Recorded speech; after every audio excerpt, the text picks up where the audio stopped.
အားလုံးပဲမင်္ဂလာပါခင်ဗျာဒီနေ့မှာတော့ကျွန်တော်ကဘတ်စကတ်ဘောပေါ့နော်ဘတ်စကတ်ဘောပွဲနဲ့ပတ်သက်နည်းနည်းလေးပြောပြချင်ပါတယ်ဘတ်စကတ်ဘောဘောပွဲတစ်ပွဲဘတ်စကတ်ဘောတစ်ပွဲဘယ်လိုကျင်းပါတယ်လဲပြီးဘတ်စကတ်ဘောလီတစ်ခုလုံးဘယ်လိုကျင်းပနေတယ်ဆိုတာမသိသေးတဲ့သူတွေတော့ပေါ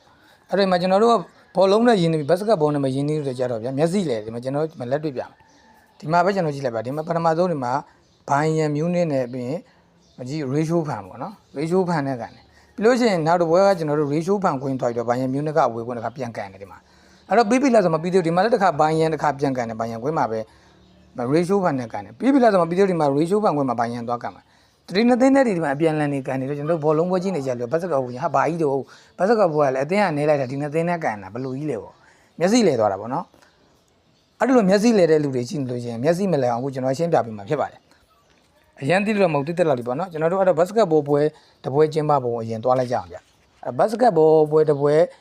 ကန်တာကကျွန်တော်တို့ဘောလုံးပွဲနဲ့အတူတူပဲဘောလုံးပွဲကကျတော့နှစ်ပိုင်းကန်တယ်နှစ်ပိုင်းကန်တယ်မဟုတ်ပထမပိုင်းဒုတိယပိုင်းဘတ်စကတ်ဘောကျတော့၄ပိုင်းကန်တယ်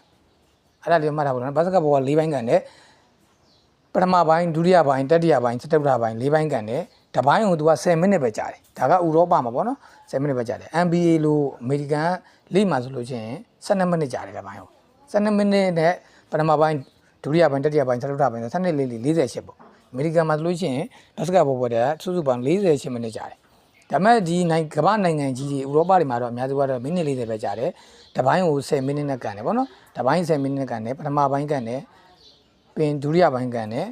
တတိယပိုင်းကန်တယ်စတုတ္ထပိုင်းကန်တယ်အဲ့လို၄ပိုင်းကန်တယ်ပေါ့နော်ကန်ပြီးမှတို့ကဘယ်လိုခွဲတာလဲဆိုရင်ပထမပိုင်းနဲ့ဒုတိယပိုင်းနှစ်ခုကိုတတွဲတတိယပိုင်းနဲ့စတုတ္ထပိုင်းကိုတတွဲဆိုခွဲထားပြီးတော့အဲ့ဒီအတွဲရှိအတွဲနဲ့နောက်တွဲနဲ့ကြာမှာကြာ15မိနစ်နားတယ်ကျန်တဲ့ကြားမှာတော့2မိနစ်3 5မိနစ်ပဲနားတယ်ပေါ့နော်အဲ့ဒါလည်းအရေးမကြီးဘူးမိတ်ဆွေတို့ဒီမှာဘတ်စကတ်ပွဲ၄ပိုင်းကန်ရတယ်တပိုင်းကို10မိနစ်အဲ့ဒါဘတ်စကတ်ပွဲပြီးရင်ဘတ်စကတ်ပွဲမှာကစားသူ9ယောက်ပါတယ်ကစားသူ9ယောက်ပါတယ်ကွင်းထဲမှာ9ယောက်ပါတယ်အဲ့ကျွန်တော်တို့စီးမြင့်တာအသေးစိတ်မပြောတော့အဲ့ဒါကျွန်တော်တို့ကအနိုင်ရှုံးသတ်မှတ်ပုံပြောမှာအနိုင်ရှုံးကတော့ရှင်းရှင်းလေးရဲ့တစ်ဖက်ကအကွင်းနဲ့ဘောလုံးများများပြစ်နိုင်တဲ့ကောင်နိုင်တယ်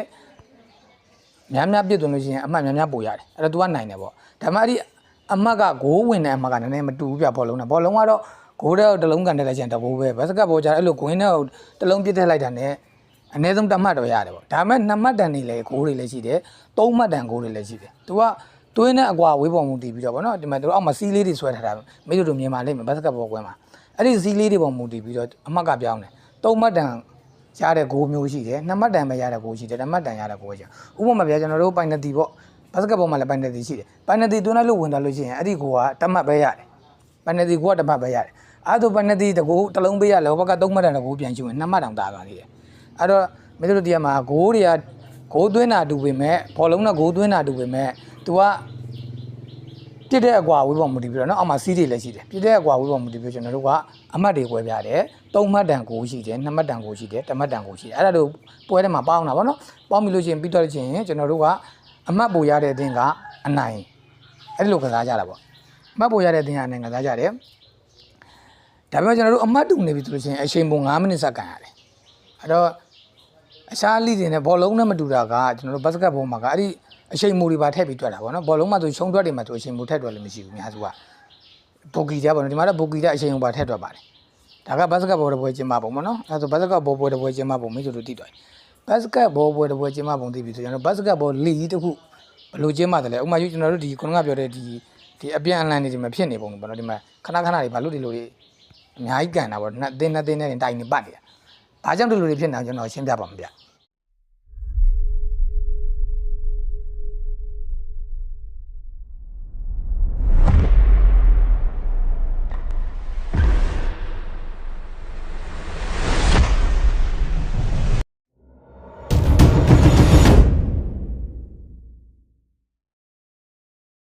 ျနော်ရှင်းပြမယ်ဆိုလို့ရှိရင်ကျွန်တော်တို့ဘောလုံးနဲ့ပဲဥပမာပြလိုက်မယ်ဘောလုံးမှာလည်းချန်ပီယံလိရှိတယ်ယူရိုပါလိရှိတယ်ပြည်တွင်းလိတွေရှိတယ်အဲ့ဒီလိုပဲကျွန်တော်တို့ဘတ်စကတ်ဘောမှာလည်းအဲ့လိုပဲချန်ပီယံလိရှိတယ်ယူရိုပါလိရှိတယ်ပြီးလို့ရှိရင်ယူရိုဖလားလည်းရှိတယ်ပြည်တွင်းလိတွေလည်းရှိတယ်အဲ့ဒါပြည်တွင်းလိတွေပဲအရင်သွားလိုက်ကြပြည်တွင်းလိတွေဆိုလို့ရှိရင်ကျွန်တော်တို့စပိန်လိရှိမယ်အီတလီလိရှိမယ်အခုဒီမှာကျွန်တော်ကလည်းဂျာမန်လိရှိမယ်ပြင်သစ်လိရှိမယ်အများကြီးရှိတယ်ဗျာအဲ့တော့လိတွေထဲမှာဆိုလို့ရှိရင်ဒါစပိန်လိကပို့ပြီးတော့ဟိုနာမည်ပိုရတယ်ဗောနော်သူကနာမည်ပိုကြီးတယ်ကမ္ဘာအကောင်ဆုံးလိတွေထဲမှာပါတယ်အဲ့တော့စပိန်လိနဲ့ပဲကျွန်တော်ရှင်းပြလိုက်မယ်ကျန်တဲ့လိတွေလည်းအတူတူပဲနည်းနည်းလေးကွဲတာပဲရှိမှာနော်ကျင်းမပုံအတူတူပဲဗျ NBA နဲ့မတူ NBA ကတက် ဟိုဘက်အမေရိကန်ချန်တက်ထားလိုက်ပေါ့နော်ကျွန်တော်ဒီမှာဥရောပအကြောင်းတင်းနေပြောမှဘူးလို့မရှိအောင်အဲ့တော့ဥရောပမှာကျင်းပပုံကကျွန်တော်တို့လီတလီမှာဆိုလို့ကျွန်တော်တို့အသင်း20ရှိရင်ရှိမှာဗျာ18တင်းနဲ့ရှိရင်ရှိမယ်အခုဒီမှာကျွန်တော်တို့စပိန်လီမှာဆိုရင်18တင်းရှိတယ်စပိန်လီမှာဆိုပြိုင်ပွဲဝင်တင်း18တင်းရှိတယ်သူတို့ပုံမှန်ရာဒီတိုင်းဘောလုံးလိုပဲအင်ကွင်းဝေးကွင်းနှစ်ကြောသူတို့ကိုဆော့ခိုင်းလိုက်တယ်အင်ကွင်းဝေးကွင်းနှစ်ကြောသူတို့ကစားတယ်ရာဒီပြီးသွားပြီဆိုလို့ရှိရင်ကျွန်တော်တို့ကဘယ်လိုဖြစ်လာလဲဆိုတော့ထိတ်ဆုံး8တင်းကိုရွေးလိုက်တယ်အောက်ကတင်းနဲ့တော့ထားလိုက်တယ်ဗောနော်ထိတ်ဆုံး8တင်းသူကယူပြီးတော့အဲ့ဒီထိတ်ဆုံး8တင်းကရှုံးတွက်ပွဲတွေပြန်ပြီးတော့ဆော့ရတယ် play off တွေဗောနော်ဘာနဲ့တူလို့ဆိုရင်အခုကျင်းပနေတဲ့ Champion League ပုံစံတွေနဲ့တူတယ်အခု Champion League ပုံစံနဲ့ basketball တွေကိုတွိုက်တော့အတူခိုးတာဗောနော်အဲ့လိုပဲပြောရမှာဗောအဲ့တော့ play off ကစားရတယ်အဲ့တော့ play off ကစားတဲ့ဘောလုံးမှာတော့ရှုံးတွက်ဖြစ်ဘာဖြစ်ဗျာကိုကွင်းမှာကတ်မယ်တူကွင်းသွားကတ်မယ်အိမ်ကွင်းဝေးကွင်းနှစ်ကြော့ကန်တယ်ဒါပေမဲ့ဘောbasketball ကြာအဲ့လိုမဟုတ်ဘူးသူကဘာနဲ့သွားတူလောင်ချက်တော့ e-sport ပွဲတွေနဲ့သွားတူတယ်သူကဒါမှမဟုတ် e-sport ပွဲတွေကဒါအတူခိုးတာလည်းဖြစ်နေတယ်ဗောနော် best of 3 best of 5 best of 7ထိရှိတယ်အဲ့လို CG နဲ့ဗောနော် best of CG နဲ့သွားတာရွှင်ရှမ်းစနစ်နဲ့ဗောနော်အဲ့တော့ best of CG နဲ့သွားတာ3ပွဲကန်ရတာရှိတယ်5ပွဲကန်ရတာရှိတယ်ဒီနှစ်သင်းနဲ့ဗောနော်ရှုံးတော့ကို9ပွဲထိကန်ရတာလည်းရှိတယ်အခုကျွန်တော်တို့မထိတ်ဆုံး8သင်းကိုယူလိုက်တယ်ယူပြီးလို့ရှိရင်အဲ့ဒီ8သင်းမှာကျွန်တော်တို့ကတွဲတယ်ဘယ်လိုတွဲတယ်ဆိုရှင်ကျွန်တော်တို့စပိန်မှာဆိုလို့ရှိရင်1 2 3 4 5 6 9 8ဆိုပြီးရှိတဲ့အချိန်မှာနံပါတ်1က8နဲ့တွဲတယ်နံပါတ်2က9နဲ့တွဲတယ်နံပါတ်3ကကြတော့6နဲ့တွဲတယ်ဗောနော်4နဲ့5နဲ့ကိုတွဲတယ်အဲ့လိုလှမ်းပြီးတော့ထိတ်ရှင်ပိတ်ရှင်တွဲတာဗောဟုတ်ကဲ့အဲ့ဒီလိုတွဲပြီးပြီဆိုလို့ရှိရင်ကျွန်တော်တို့က quarter final ပွဲတွေရပြီနော် quarter final 4ပွဲရပြီအဲ့ဒီ4ပွဲဘယ်လိုကမှာလဲဆိုရင် best of 3နဲ့ကန်တယ်ဗောနော်3ပွဲကစားရတယ်ကန်တယ် sorry ကစားရတယ်3ပွဲကစားရတယ်2သင်းနိုင်တဲ့2ပွဲနိုင်တဲ့အသင်းကတက်အဲ့ဒါလို့ချင်းတော့ quarter final မှာအဲ့လို best of 3နဲ့ဆော်တယ်ဒါလို့ quarter final ပြီးလို့ချင်းတို့ semi final ရောက်ပြီ semi final ရောက်ပြီဆို semi final မှာကျတော့တခါ best of 5ဆော်ရတယ်5ပွဲဆော်ရတယ်အပြန်အလှန်5ပွဲဆော့ရတယ်ဗောနော်အခုဒီမှာဒီဘိုင်ယန်မြူးနစ်တို့လို့ဗောအခုဘိုင်ယန်မြူးနစ်တို့မှာ4ပွဲဖြစ်သွားပြီဒါဘတ်ဆော့5ဆော့နေတာဗောနော်5 5ဆော့နေတာအဲ့တော့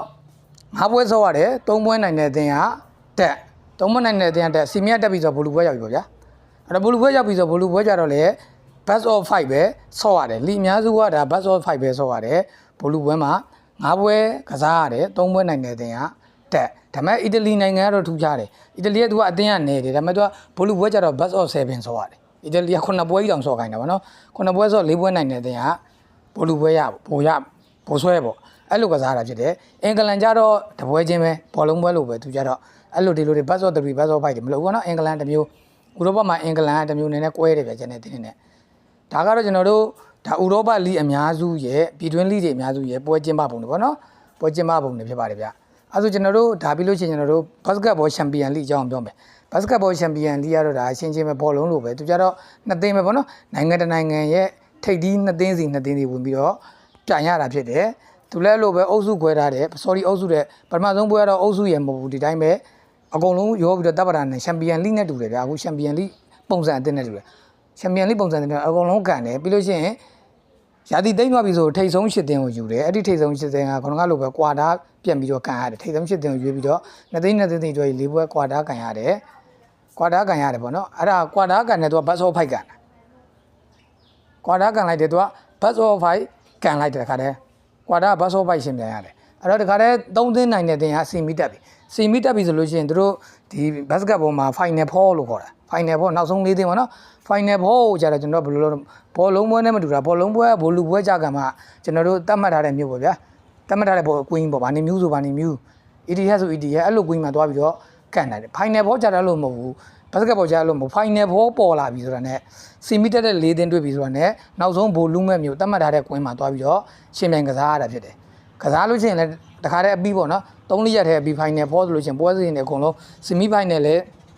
ကန်တရက်လောက်နားပြီးဘိုလူပွဲကန် semi final ကန်ပြီးရင်တရက်နားပြီးဘိုလူပွဲကန်တခါတည်းအပြီးလောက်တာအဲ့ဒီတစ်မျိုးတည်းမှာပဲအဲ့ဒီပွဲတွေအကုန်လုံးလူတွေတခါတည်းကြည့်လို့ရတယ်အဲ့ဒါ final four ဒါဘတ်စကတ်ဘောမှာလမ်းကြုံလို့ပြောပြနော်ဘတ်စကတ်ဘောမှာဒီ final four ဆိုတာနာမည်ကြီးပဲ final four ဆိုတာရှင်းပြဘတ်စကတ်ဘောရဲ့နောက်ဆုံးပွဲတော်ပေါ့အဲ့ဒီပွဲတော်မှာဒါနိုင်ငံလုံးပြည်သက်တွေကအကုန်လုံးကဒီမြို့တစ်မြို့ထဲမှာလာစုပြီးတော့semi final ပွဲစဉ်တွေရောဘိုလူပွဲစဉ်တော့ဟိုတစ်မြို့ထဲမှာပဲတခါတည်းကြည့်လို့ရတယ်ဘောလုံးပွဲနဲ့မတူဘူးနော်ဘောလုံးပွဲကတော့ဘိုလူပွဲကြမှာအဲ့ဒီနောက်ဆုံးသတ်မှတ်တဲ့နေရာကိုသွားတာသူသတ်မှတ်တဲ့ကွင်းပဲကွင်းမှာဘိုလူပါမယ်ဆိုအဲ့ဒီကွင်းဒီမှာကြားလို့မဟုတ်ဘူးဘိုလူမကွင်းမဟုတ်ဘူး semi final နေရာညောစပြီးတော့အဲ့ဒီသူသတ်မှတ်တဲ့ကွင်းမှာကန်တာပါဗျဒါကတော့ဘတ်စကတ်ဘောလိတွေရဲ့ပြန်မြကစားပုံပေါ့နော်က ကစားပုံဖြစ်ပါတယ်ဒါကဥရောပချန်ဖြစ်ပါတယ်ဟုတ်က